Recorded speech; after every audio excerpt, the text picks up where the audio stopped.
Olá, tudo bem com vocês? De novo aqui com o Quatro Estações, programa onde abordo o livro dos Salmos.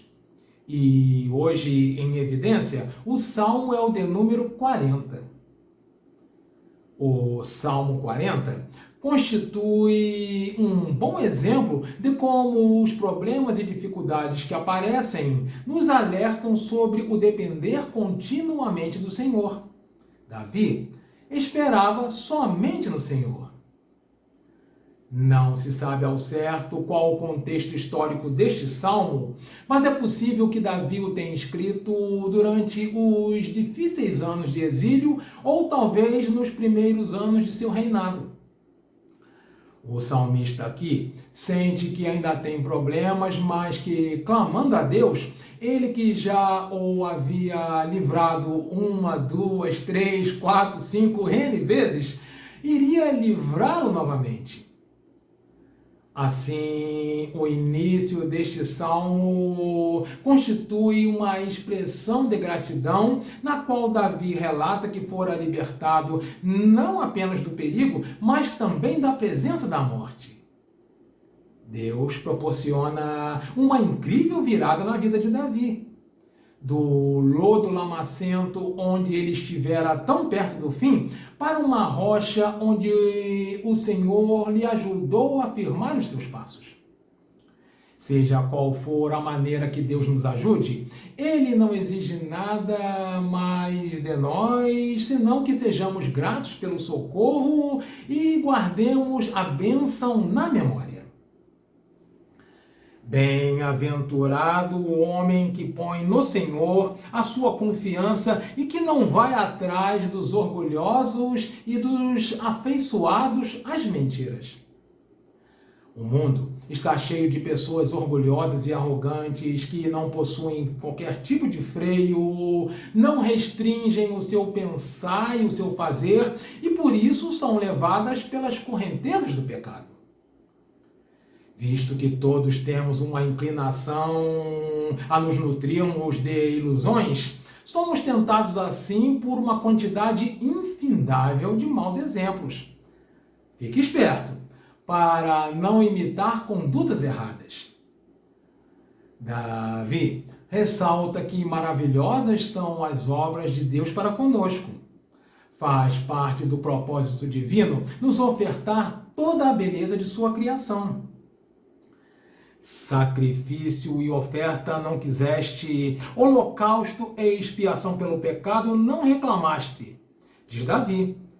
Sabemos que Deus não requer meras cerimônias, mas que satisfaz-se plenamente com a sinceridade do coração, com a fé, com a obediência, a submissão à sua vontade e com santidade de vida. Davi oferece não somente o sacrifício de louvor, mas como complemento de sua gratidão, se consagra inteiramente a Deus. Sempre que Deus manifesta sua liberalidade para conosco, também nos encoraja a render-lhe graças, o que desencadeia novas ações, nos proporcionando graça sobre graça. O autor de Hebreus, em seu capítulo 10, faz uso dos versículos 6, 7 e 8, aplicando-os a Jesus, o que faz deste um salmo messiânico. Davi falava de coisas as quais ele mesmo não compreendia por serem referentes a uma época futura. As revelações de Deus muitas vezes vão muito além de nossa compreensão.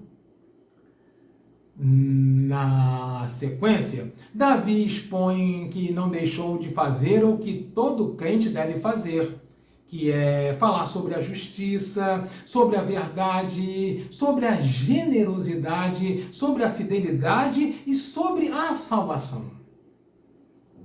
Então, em oração, Davi pede por uma ação imediata do Senhor para que sejam confundidos e envergonhados os que buscavam destruir sua vida, os que torciam contra ele dizendo, bem feito, bem feito. Não fazem isso contigo não, né? O Senhor é nosso auxílio e libertador. Somos como pobres e miseráveis diante de Deus, mas Deus nunca deixa de pensar em nós. Magnificado seja o nome do Senhor pelas provas de sua bondade para conosco. Encerrando, quaisquer que tenham sido as experiências que levaram Davi a escrever este salmo, elas trouxeram lições preciosas para os tempos de dificuldade. A primeira, louvar a Deus por tudo o que Ele fez. Não importa quais são os nossos problemas e tribulações, é sempre bom olhar para trás e recordar da bondade de Deus. A segunda, entregar tudo ao Senhor. A maneira de melhor expressar a nossa gratidão pelas misericórdias de Deus é se entregando por completo. A terceira, confiar totalmente em Deus. Após cada vitória, de certo, haverá novas lutas e novos problemas a resolver. Buscar a ajuda no Senhor não deve ser visto como alternativa, e sim como uma opção efetiva. A adoração não é uma fuga da vida, é uma oportunidade de honrar ao Senhor e de viver para a glória de Deus. O sucesso final depende da fé e da paciência.